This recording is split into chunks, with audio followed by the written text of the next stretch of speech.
de esto. Y bueno, las organizaciones destacan que hay una falta de mecanismo independiente e imparcial para garantizar la rendición de cuentas de la Fiscalía General por esta conducta. Para esto tenemos a un invitado ya con nosotros, Beatriz, por la vía telefónica. Así es, se trata del doctor Jaime Chávez Alor. Él es director ejecutivo adjunto del Vance Center for International Justice. Sí, doctor Chávez Alor, gracias por estar con nosotros. Buenos días. Muy buenos días, Felipe y Beatriz, me da mucho gusto saludarles. Le agradecemos mucho que tome la llamada y creo que la primera pregunta que se le puede plantear es, no es la primera vez que se arriba a conclusiones similares. ¿Qué es lo diferente en este estudio, si es que usted puede contarnos? Adelante. Claro que sí, muchas gracias. Pues mira, les cuento que este informe, lo que es la serie de señalamientos y de cuestionamientos que ha habido a la actuación del Ministerio Público. Definitivamente este informe no se trata de una investigación nueva o de un hallazgo que no se haya hablado antes, pero es que tenerlo ya de frente tan claro de cómo ha habido estos abusos por parte del Ministerio Público parece muy visible, ¿no? Siempre se habla y se ha repetido varias veces por integrantes del Ministerio Público el decir que nadie está por encima de la ley. Y eso es correcto. Lo que pasa es que el Ministerio Público tampoco tiene que estar por encima de la ley. Y es ahí lo que este reporte está dejando muy visible, que tiene que ver con la recopilación de todos estos extrañamientos, preocupaciones, sanciones en contra de la titular del Ministerio Público y de otras personas integrantes también del Ministerio Público, porque no nada más es ella, en donde se deja clara esta preocupación por los abusos que está habiendo al poder del Ministerio Público, que tiene una tarea muy importante en el país, pero que claramente se está utilizando la persecución penal como un instrumento de intimidación en contra de defensores de derechos humanos, de oposición política, de periodistas, de jueces, de propios fiscales que están tratando de poder generar algún cambio en Guatemala. Doctor Chávez Alor, ¿qué le pareció más revelador de este estudio? Algo distinto. Pues mira, creo que lo revelador fue de verdad ver ya la cantidad de señalamientos y preocupación que hay alrededor del tema. No se ha hablado mucho de que cada vez que sale alguna cosa nueva se habla del intervencionismo, de la afectación a la soberanía, pero me parece que está claro que después de tantos señalamientos, tantas preocupaciones, pues hay algo más, ¿no? Me parece que el argumento de la soberanía y de la intervención ya se agotó, y en realidad ya hay que empezar a ver qué se puede hacer. El punto de este informe, y atendiendo a tu pregunta, Beatriz, de lo distinto, es hacer énfasis en la necesidad urgente de tener un mecanismo de rendición de cuentas para el Ministerio Público, ¿no?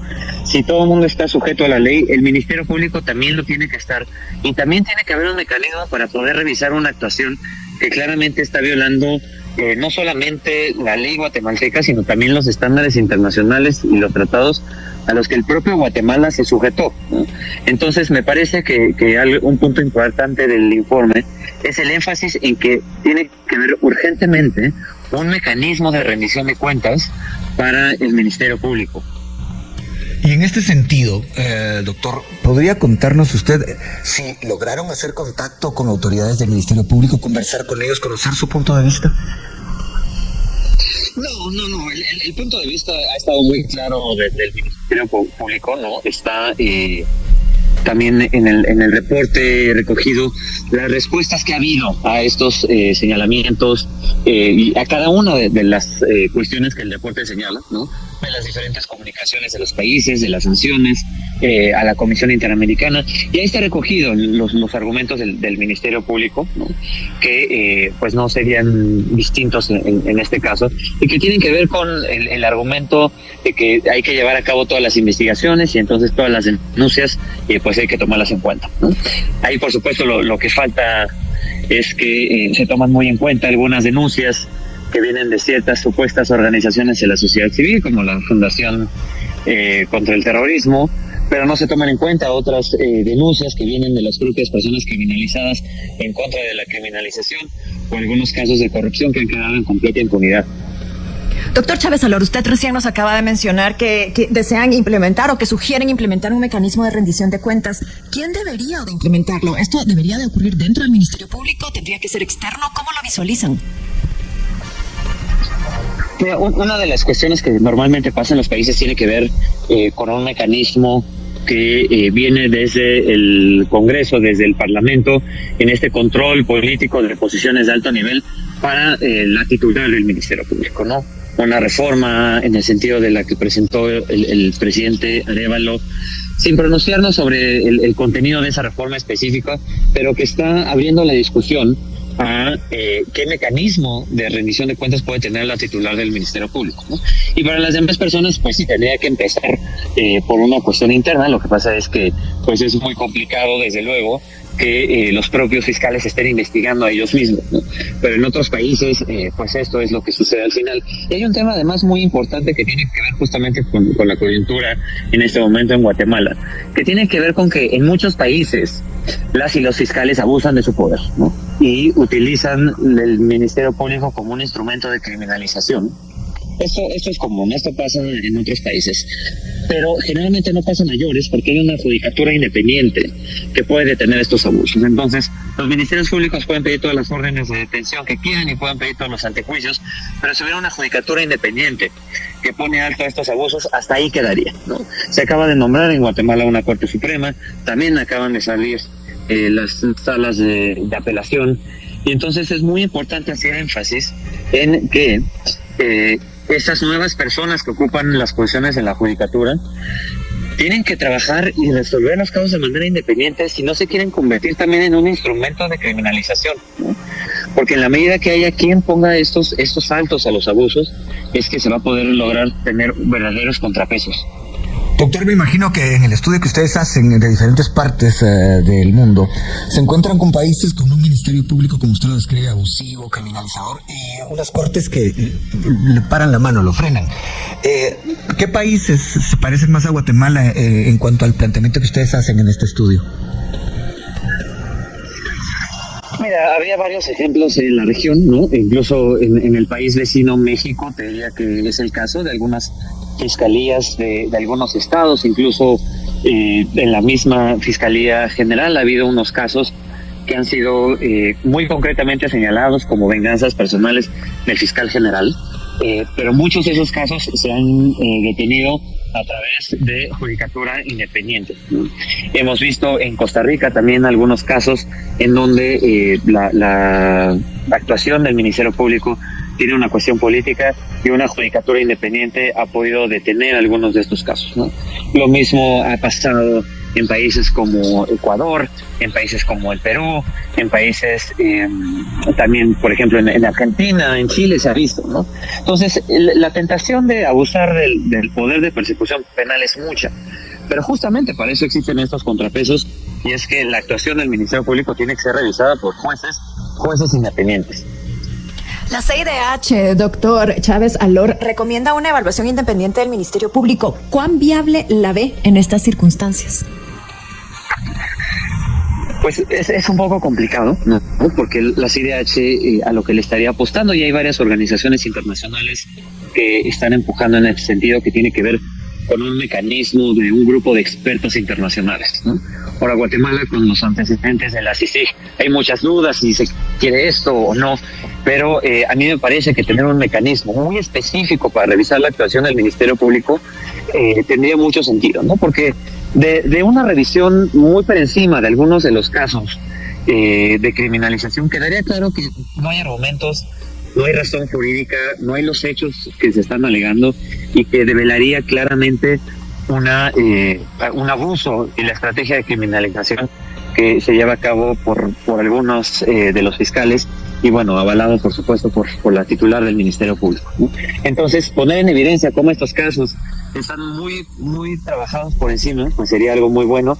Y mira, de alguna forma ya se está haciendo, porque ya hay varios casos ante la Comisión Interamericana de Derechos Humanos de estas personas criminalizadas, en donde se ha puesto de evidencia pues los abusos al poder, y también que ha habido juezas y jueces que han sido cómplices del Ministerio Público para poder llevar a cabo esta estrategia de criminalización. Doctor, en el minuto que nos queda antes de ir a la pausa, recuerdo una frase que se incluyó una vez haciendo un estudio sobre Bulgaria. Decía, en Bulgaria el país no tiene a la mafia tiene al país. Cuando hay, digamos, una cooptación completa de la justicia, ¿se puede decir que la mafia tiene a un país? Desafortunadamente hemos visto varios ejemplos en donde las instituciones del Ministerio Público, de los jueces, están muy cooptados y terminan afectando el desarrollo de un país, porque cuando hay este nivel de cooptación de instituciones de justicia, no puede haber Estado de Derecho ni democracia. Estamos conversando por la vía telefónica, hay que decirlo, con el doctor Jaime Chávez Alor, director ejecutivo adjunto del Van Center for International Justice. Estamos hablando de un estudio que han hecho el Laboratorio de Impacto sobre el Estado de Derecho de la Facultad de Stanford y también el Colegio de Abogados de Nueva York, en cuanto a lo que consideran graves faltas y abusos de poder por parte del Ministerio Público de Guatemala. Vamos con más preguntas. Doctor Jaime Chávez Alor, usted ha hablado de otros países en donde han ocurrido cuestiones similares. ¿Cómo se ha resuelto a favor del país? ¿Qué se ha hecho distinto? Pues de entrada mucho tiene que ver con el nombramiento de la persona que ocupe la titularidad del Ministerio Público, ¿no? En la mayoría de los países se llevan a cabo procedimientos en donde definitivamente hay un componente político, pero en donde se busque tener también control sobre la actuación del Ministerio Público, sobre todo cuando se trata de los abusos, ¿no? Lo que pasa en muchos países es que simplemente por más abusos que quieran tener, hay una judicatura independiente que logra detener este tipo de abusos, ¿no? Y también porque hay mecanismos para de alguna u otra forma poder remover a los fiscales en funciones que estén completamente abusando del poder, ¿no? Ha sido curioso porque en la región ha habido una especie de péndulo, ¿no? En donde de repente hubo un montón de fiscales independientes que fueron nombrados y por esta independencia también resultó incómoda a ciertos grupos de poder, entonces los empezaron a quitar y la reacción fue ver cómo se podía fortalecer que los fiscales no pudieran ser removidos de manera tan fácil, ¿no? Y ahora lo que estamos viendo en la región son fiscales que están abusando de sus funciones y cuando se quieren remover del poder ya no se puede, ¿no? Entonces es complicado llegar a un equilibrio. Pero definitivamente tiene que haber, más allá del mecanismo legal específico, una conciencia de la importancia que el papel del Ministerio Público tiene para la democracia de un país, ¿no? Y Guatemala me parece que ha sido un claro ejemplo en la región, porque verán en el reporte, incluso están ahí los señalamientos que algunos países hicieron en contra del Ministerio Público por socavar la democracia y querer tener injerencia e incidencia en el resultado de las elecciones que se llevaron a cabo de manera democrática. Entonces esto parece ya una situación muy extrema, pero ante esto lo que debería suceder es que pudiera haber un mecanismo efectivo a través del cual se pudiera revalorar la permanencia de ciertas personas en el Ministerio Público. Y esto puede ser a través de un control con el Congreso, con el Legislativo, o acciones directamente del presidente. Un hecho que también hizo noticia esta semana, el subsecretario antinarcóticos de Estados Unidos, Todd Robinson, visitó a dos personas que se encuentran en prisión preventiva en Guatemala. Uno es José Rubén Zamora, el periodista, y el otro es Estuardo Campo, exfiscal anticorrupción. Y cuando terminó la visita, Robinson dice, bueno, son dos presos que están ahí por luchar contra la corrupción. Esto, a la luz del estudio que ustedes han hecho, ¿cómo se ve desde la perspectiva internacional que un funcionario de esa categoría de Estados Unidos diga eso después de visitar a dos personas que están en prisión preventiva? Pues es muy claro, ¿no? Me parece que las declaraciones que hace el señor Robinson van muy alineadas con lo que se ha estado diciendo de los casos de las personas que están en prisión preventiva de forma criminalizada, ¿no? El Van Center for International Justice, nosotros tenemos también la representación internacional del señor José Rubén Zamora ante el Grupo de Trabajo de Detenciones Arbitrarias de Naciones Unidas y ante la Comisión Interamericana de Derechos Humanos. Y el propio Grupo de Trabajo de Detenciones Arbitrarias de Derechos de Naciones Unidas ya revisó el caso del señor Zamora, ya lo estudió a profundidad, ya solicitó información al Estado de Guatemala y sacó una opinión este año, a mediados de este año, diciendo que la detención del señor Zamora es completamente arbitraria y que no se cumplen los estándares internacionales jurídicos para que una persona pueda estar privada de la libertad en ese caso, ¿no? El caso del señor Zamora es perfecto ejemplo para demostrar cómo es una estrategia de criminalización y de venganza por el trabajo de periodismo independiente que ha realizado. Muchas veces se ha dicho que pues este tipo de casos podría haber y el Ministerio Público tiene que investigar, pero el hecho de que esté detenido en prisión preventiva es un claro ejemplo de una venganza. Nosotros hemos argumentado ante los estándares, ante los diferentes organismos internacionales, que independientemente de la investigación, independientemente del resultado de los casos específicos, no hay ninguna justificación para que el señor Zamora esté en prisión. La primera vez que se determinó que tenía que estar en prisión preventiva, se hizo bajo un argumento absurdo diciendo que podía interferir en el curso de la investigación. Se han pedido en reiteradas ocasiones que los jueces revisen esas medidas preventivas y el Ministerio Público no ha tenido un solo argumento nuevo para decir por qué el señor Zamora tiene que mantenerse en prisión. Afortunadamente, uno de los tribunales en uno de los casos ya dijo que podría estar en arresto domiciliario, pero está faltando el otro caso, ¿no? Pero el punto es que el Ministerio Público sigue con este argumento de tener a un señor de más de 70 años, ¿no?, en prisión, en una clara ejemplo de estrategia de criminalización. Y pues es obvio que cualquier persona, incluido el señor Robinson, que pide cualquier tipo de información sobre este caso, pues va a ver que hay un claro abuso, ¿no? Y bien, hasta acá el video de hoy. Recuerden que ustedes tienen la última opinión que pueden dejar acá abajo en la cajita de comentarios. Dicho esto, nos vemos hasta el siguiente video. Adiós.